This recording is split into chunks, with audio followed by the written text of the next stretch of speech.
प्रश्न है कि चेतना और पदार्थ में क्या अंतर है। तो चेतना और पदार्थ में अंतर होता है। जब हम चेतना कह रहे हैं तो इस बात का ध्यान रहे कि कई बार चेतना हम उसे भी कह देते हैं जो हमारी स्मृति की सामग्री है, जो हमारा संचित ज्ञान होता है। अगर आप कृष्णमूर्ति को पढ़ेंगे तो वो कई बार चेतना उसके लिए प्रयोग करते हैं कि जो हमारा संचित ज्ञान है, हमारा अतीत का अनुभव है, हमारी स्मृति है, हमारे जो पूर्वाग्रह, हमारी मान्यताएं हैं, हमने जो छवियां और नाम एकत्रित कर रखे हैं अपने इस खोपड़ी में, इन सब को एक साथ चेतना कह दिया जाता है। और जब इनको चेतना कहा जाता है तो उसको चेतना कहना गलत भी नहीं है। क्यों? क्योंकि यहां पर चेतना से तात्पर्य जड़ चेतना से है। चेतना एक होती है चेतना जो प्योर अवेयरनेस होती है, और एक होती है चेतना जहां जड़ता होती है। तो ये जो जड़ चेतना है, माने जो हमारे अनुभव, अतीत जो हमने एकत्रित कर रखा है, जो हमारी कंडीशनिंग है, संस्कारबद्धता, शिक्षा, संस्कार, इन सब से जब उन सब के अनुसार हम चलते हैं तब वहाँ उसे अवेयरनेस नहीं कहते, उसे कॉन्शियसनेस, चेतना नहीं कहते, उसे जड़ चेतना कहते हैं। तो वो जड़ चेतना और पदार्थ लगभग एक ही चीज है। तो एक है हमारे पास चेतना और एक है जड़ चेतना या पदार्थ। तो इन दोनों में अंतर होता है। अंतर क्या होता है? वह जो अपने संस्कारों पर चले, वह जो अपने गुणों के अनुसार ही प्रतिक्रिया करे, उसे जड़ चेतना कहते हैं, उसे पदार्थ कहते हैं। और जो संस्कारों पर ना चले, जो चुनाव करे, जिसके पास चुनाव की ताकत हो, वह चेतना है। क्या एक बीज के पास ये चुनाव है कि वो अंकुरित ना हो? अगर उसको सही वातावरण मिला हो, पानी, खाद, मिट्टी सब कुछ बिल्कुल सही मिला हो, तो क्या उसके पास कोई चुनाव है कि वो अंकुरित ना हो? और वहीं पर अगर उसे कुछ भी अच्छे से ना मिला हो तो क्या उसके पास चुनाव है कि जल, पानी, मिट्टी ना मिलने के बावजूद भी वो अंकुरित हो जाए? नहीं। अनेक तरह के केमिकल होते हैं। हमें पता है कि इन दो केमिकल को मिलाया तो आग उत्पन्न होगी, या जल बन जाएगा, या जहर बन जाएगा। क्या उस केमिकल के पास ये चुनाव है कि वो मना कर दे कि नहीं, मुझे ऐसा नहीं होना? नहीं। तो ये जड़ता है, इसको पदार्थ कहते हैं। कोई बच्चा पत्थर उछाले, अब वो पत्थर उसने किसी को मारने के इरादे से नहीं उछाला था, लेकिन वो पत्थर जाकर किसी ज्ञानी पुरुष की खोपड़ी पर गिरता है। पत्थर ने क्या ये चुना कि नहीं, ये तो ज्ञानी पुरुष है, इसको चोट लग जाएगी तो इसके सिर पर नहीं गिरता हूं? नहीं। पत्थर तो अपनी प्रकृति, अपने गुण, अपने संस्कारों के अनुसार चलता है। तो पत्थर जड़ है। पर इंसान भी, जिसके पास चेतना को उपलब्ध होने की संभावनाएं होती हैं, अगर वो भी संस्कारों के अनुसार चले, वो भी जड़ हो जाए, तो क्या उसे पदार्थ नहीं कहना चाहिए? जब इंसान जड़ता में जीता है, जब इंसान की चेतना जड़ हो जाती है, माने संस्कारों के अनुसार जीती है, कंडीशनिंग के अनुसार जीती है, तब इंसान दुख भोगता है। तो चेतना और पदार्थ में क्या अंतर है कि जो पदार्थ है, मटेरियल, वो प्रतिक्रिया करता है, रिएक्ट करता है। और वो रिएक्ट करेगा अपने संस्कारों के अनुसार, अपने गुणों, अपनी प्रकृति के अनुसार। और अगर हमको पता है कि इसके साथ ऐसा जब किया जाता है तो ये कुछ इस प्रकार रिएक्ट करता है, तो वहां उसका एक पैटर्न बन जाता है। अर्थात पेड़ पौधे, अग्नि, जल, पत्थर, लोहा, केमिकल, ये सब, ये शरीर, हमारा शरीर भी तो पैटर्न पर ही काम करता है। तो ये सब कुछ अगर पैटर्न पर काम करते हैं तो इनका अनुमान तो पहले ही लगाया जा सकता है। अर्थात पदार्थ में लगभग सब कुछ पहले ही निश्चित होता है। वहां जांचा परखा जा सकता है, इस बात का पता लगाया जा सकता है कि इसके साथ क्या करने पर क्या होगा, ये किस तरह से प्रतिक्रिया करेगा, पहले से उसका अनुमान लगाया जा सकता है। और अगर आप मनुष्य होकर के इस तरह जी रहे हैं कि आपके साथ क्या करने पर आप किस तरह की प्रतिक्रिया करेंगे, तो क्या आप चेतना में जी रहे हैं, जहां पहले से ये तय हो कि आपसे कुछ ऐसा कहा नहीं कि आप प्रतिक्रिया करेंगे? अगर आप भी ऐसे हैं तो आप चेतना में नहीं जी रहे हैं। कोई व्यक्ति चल फिर रहा है, खाना खा रहा है, सो रहा है, बात कर रहा है, इसका अर्थ ये नहीं हो जाता कि वो चेतना में, बोध में, सजगता में जी रहा है। क्योंकि चलते फिरते तो जानवर भी हैं, बहती तो नदी भी है, पेड़ भी उगता ही है, हरा भरा होता है, उसकी पत्तियां, डालियां हिलती रहती है, पक्षी उड़ते रहते हैं, कीड़े मकोड़े चलते फिरते रहते हैं। तो प्रकृति में क्रियाएं होती है, हमने कहा क्रियाएं होती है, पर एक तयशुदा पैटर्न पर, पहले से जो निश्चित होता है। और वही हाल यदि आपका है तो आप पदार्थ ही हैं, चेतना से अभी आपका कोई संबंध नहीं। देखा होगा ना ऐसे लोगों को जिनका आपको पता है कि अच्छा इस व्यक्ति से अगर कुछ इस तरह की 2-3 बातें करी ना तो ये चिढ़ जाएगा। इसका मतलब जब भी उसे चिढ़ाना होगा आप उससे वो सारी बातें करना शुरू कर देंगे जिनसे वो चिढ़ता है। आपको पता होता है किसी व्यक्ति का कि अच्छा इस व्यक्ति से काम कराना है तो इसको इस तरह की बातें बोल दो, ये खुश हो जाएगा, और आप उससे अपना काम करा लेते हैं। माने वो जो व्यक्ति है वो, उसका एक पैटर्न है, पहले से पता किया जा सकता है। तो वो क्या है, वो चेतना में नहीं जी रहा है, वो जड़ है। भले ही वो चल फिर रहा है, किसी जानवर को थप्पड़ मारोगे तो प्रतिक्रिया तो वो भी करेगा, ऐसे ही वो भी कर रहा है, पर एक तयशुदा पैटर्न पर। कोई रंग से थोड़ा काला हो, उसको काला बोलो, तुम्हें पता है इससे काला बोलते ही चिढ़ जाता है, तो जब भी तुम काला बोलते हो वो चिढ़ जाता है। किसी को मोटू बोलो तो वो चिढ़ जाता है। तो मटेरियल का अर्थ क्या है? मटेरियल का अर्थ है अगर आप चेतना में नहीं जी रहे हैं तो इसका अर्थ हुआ कि आपने अपना रिमोट किसी और के हवाले कर दिया है। अब कोई भी बटन दबाता है और आप वो प्रतिक्रिया कर देते हैं जो वो चाहता था कि आप प्रतिक्रिया करें। ये सब क्या है? ये सब केमिकल रिएक्शन है।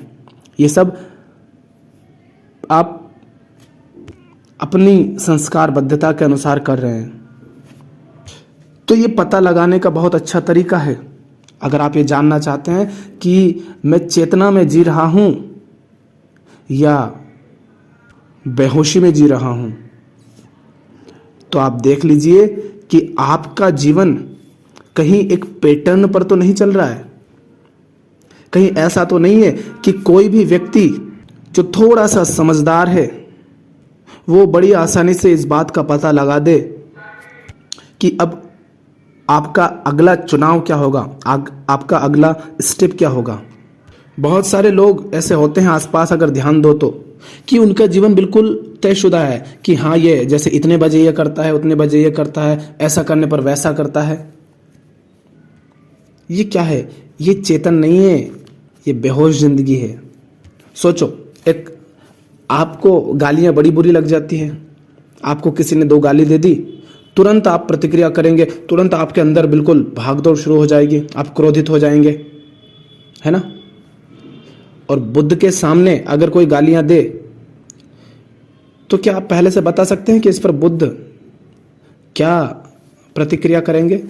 वास्तव में प्रतिक्रिया का मतलब ही होता है वो जो आपके चाहने से नहीं हुई, बस हो गई। तो बुद्ध प्रतिक्रिया नहीं करेंगे, वो करेंगे रिस्पॉन्स। रिस्पॉन्स माने जो सोच समझकर दिया गया जवाब होता है। अब वो रिस्पॉन्स क्या हो सकता है? हो सकता है उस रिस्पॉन्स में वो उसे कुछ ज्ञान की बातें भी कह दें, हो सकता है वो गालियां दे दे, पर शायद ही बुद्ध गाली दें, क्योंकि उनको पता है गाली देने की व्यर्थता। तो हो सकता है कुछ ज्ञान की बात कह दे, या हो सकता है शांत हो जाए, मौन हो जाए, या हो सकता है उसको नजरअंदाज कर दे, कुछ भी हो सकता है, पर आप उसका पहले से अनुमान नहीं लगा सकते। तो मटेरियल के संबंध में, जड़ चेतना के संबंध में ये 2-3 बातें याद रखें कि जहां भी चेतना जड़ है, जहां भी मटेरियल है, वहां पर प्रतिक्रियाएं होती हैं, और वो प्रतिक्रियाएं उसके चाहने से नहीं होती है, उसके प्राकृतिक गुणों के कारण, उसकी संस्कारबद्धता के कारण होती हैं। जहां पर पैटर्न है वहां पर पदार्थ है, वहां पर जड़ता है। जहां पर पहले से सब कुछ निश्चित है, पहले से जहां अनुमान लगाया जा सकता है, वहां पर जड़ता है, वहां पदार्थ है। किंतु एक बात यह भी है कि प्रकृति में जो कुछ भी है वह सब कुछ पैटर्न पर चलता है। वहां सिर्फ प्रतिक्रिया होती है, वहां सब कुछ पहले से निश्चित है। अपने दैनिक जीवन में ही देखो ना, हमें पता है, हम पहले से बता सकते हैं कि इतने समय पर सूर्य उदय हो जाएगा, इतने समय अंधेरा होने लग जाएगा। 100% नहीं तो लगभग हम अनुमान लगा लेते हैं कब कौन सा मौसम आएगा, कब बारिश होगी, बारिश के पीछे का कारण क्या है वो भी हम पता लगा लेते हैं। तो प्रकृति में लगभग जो कुछ भी है वह सब कुछ पहले से निश्चित है। वहां माने बताया जा सकता है कि ऐसा होने पर क्या होगा। लेकिन इसी प्रकृति में एक जीव है जिसे हम मनुष्य कहते हैं, उसके पास ये संभावना है कि वो प्रकृति के इस खेल को जान सकता है, इसको देख सकता है, और इसको देख करके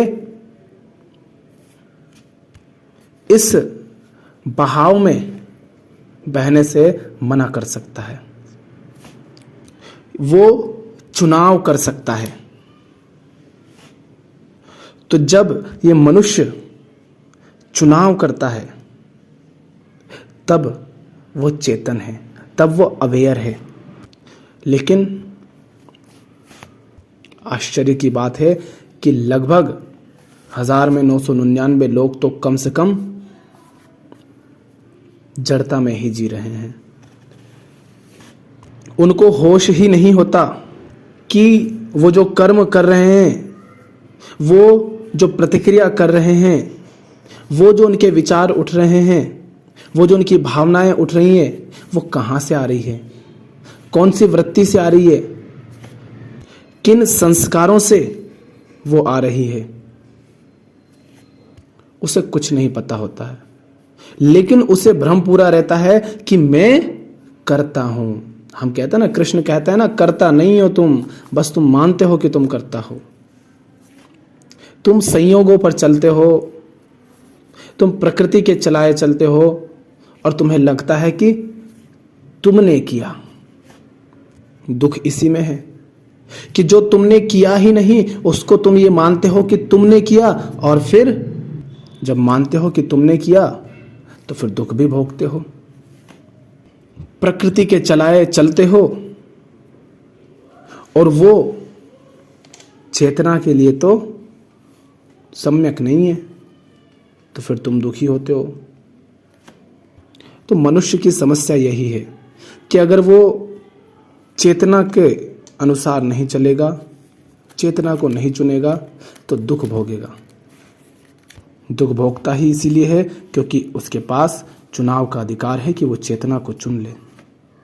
अब किसी व्यक्ति को फांसी होनी है मान लीजिए, पर फांसी उसी को दी जाती है जो दोषी है।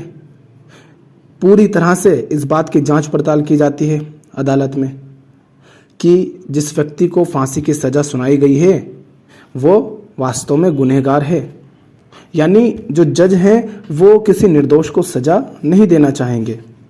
मगर मान लीजिए कि गलती से किसी वहम के कारण या सबूतों की कमी के कारण ऐसा हो जाता है कि एक निर्दोष को ही गुनहगार दोषी समझ लिया जाता है और उसे फांसी की सज़ा सुना दी जाती है। अगर इस बात का बोध जज को हो तो शायद वो नहीं चाहेगा कि उसको सजा हो। हम मानकर चल रहे हैं कि जज ईमानदार है, न्यायप्रिय है और सत्य के साथ है, तो वो नहीं चाहेगा। पर जब इस व्यक्ति को फांसी के फंदे पर झुलाया जाएगा तो क्या वो फांसी का फंदा ये कहेगा कि नहीं ये तो निर्दोष है, इसको मैं फांसी नहीं दे सकता? नहीं। फांसी के फंदे को पता नहीं कि ये गला किसका है, वो तो अपने गुणों के अनुसार क्रियाएं करेगा। चाकू ये कभी नहीं कहेगा, चाहे तुम फल काटो या किसी की गर्दन, चाकू नहीं कहेगा कि नहीं यहाँ किसी की गर्दन कट रही है, उसे पीड़ा होगी, वो नहीं कहेगा। लेकिन आप चुनते हैं। ये जो चुनने की ताकत है ये चेतना है, और पदार्थ के पास चुनने का अधिकार नहीं होता है। एक बात और, पदार्थ का हम देख रहे हैं, आप पदार्थ का उपयोग कर लेते हैं, पदार्थ आपका उपयोग नहीं कर पाता। किंतु जब आप ऐसा जीवन जी रहे हैं कि आपका उपयोग किया जा रहा है और आपको पता भी नहीं है कि आपका उपयोग हो रहा है, तो आप क्या हुए? आप जड़ हुए। और समाज में जितने भी लोग हैं इनको देखो, इनको कोई नेता नचा रहा है, कोई एडवर्टीजमेंट कंपनी नचा रही है, कोई फिल्मी का अदाकारा इनको नचा रही है, क्रिकेटर इनको नचा रहे हैं, बड़े बड़े सेलिब्रिटी और धनपति इनको नचा रहे हैं, अपने इशारों पर तुम्हें नचा रहे हैं। तुम्हारे मन को, तुम्हारे तन को, सबको उन्होंने अपने नियंत्रण में कर रखा है। तो आप यदि नाच रहे हैं किसी और के इशारों पर, कोई और यदि आपको नचा रहा है, आपके जीवन का रिमोट किसी और के हाथ में है, तो आप चेतन नहीं हैं, आप पदार्थ हैं, आप जड़ हैं। देखो अपने जीवन में इस जड़ता को, कैसे कोई आपको धर्म के नाम पर बहका देता है और आप बहक जाते हैं, कैसे कोई आपके सामने थोड़ा सा लालच दे करके आपको अपने पीछे घसीट ले जाता है, कैसे कोई थोड़ा सा डर दिखा करके जो चाहे वो आपसे करवा लेता है। ये क्या है? ये जड़ता है। उनको पहले ही पता है कि तुम्हें ऐसा क्या दिखाया जाए कि तुम आकर्षित हो जाओ। तो जो कोई भी इस तरह आकर्षित हो जा रहा है वो जड़ नहीं तो क्या है? तो ये जो चलते फिरते इंसान है ना, इनको चेतन मत समझ लेना, ये तो प्रकृति के बस पुतले हैं। और जैसे हर किसी जीव जंतु पशु पक्षी में, वनस्पति में क्रियाएं होती रहती हैं, केमिकल में क्रियाएं होती रहती हैं, उसी के अनुसार वो प्रतिक्रिया करते रहते हैं, वैसे ही ये सब भी प्रतिक्रिया कर रहे हैं। भूख प्यास सबको लगती है, जानवर भी शिकार करता है, ये भी कमाने जाते हैं। तो इसका मतलब ये नहीं हो गया कि ये चेतन है, ये निरे जड़ हैं, खरे जड़ हैं। किसी ने कुछ बात कह दी आप खुश हो गए, किसी ने दो बात कह दी आप दुखी हो गए, ये जड़ता है। किसी के सम्मान देने पर आप फूल गए और अपमान कर दिया तो बिल्कुल निराश होकर के बैठ गए। शेर को फर्क नहीं पड़ता कि सामने साधु है, संत है कि बच्चा है, कौन है कि जानवर है, उसे मांस चाहिए तो वो खा जाएगा। ये जड़ता है। वो अपने पेट पर चलेगा, अपने स्वाद पर चलेगा, अपनी प्रकृति पर चलेगा। इंसान भी अगर वही हरकत करे तो इंसान में और जानवर में फिर अंतर क्या?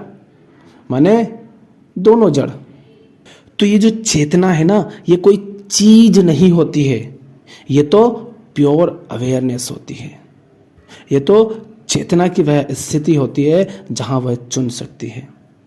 इसका ये अर्थ बिल्कुल मत समझना कि ये शरीर जो है इस पर आप काबू पा लेंगे, नहीं। शरीर तो प्रकृति के गुणों के अनुसार ही क्रिया करेगा। इससे आग लगाओगे तो इसको जलेगा, जल जाएगा। ये ठंडक दोगे तो ठंड लगेगी, कांटा चुभेगा तो इसको दर्द होगा और होना चाहिए। ये बूढ़ा होगा, ये बीमार होगा, तो शरीर आपके नियंत्रण में हो जाएगा, भूख आपके नियंत्रण में हो जाएगी, ऐसा नहीं है।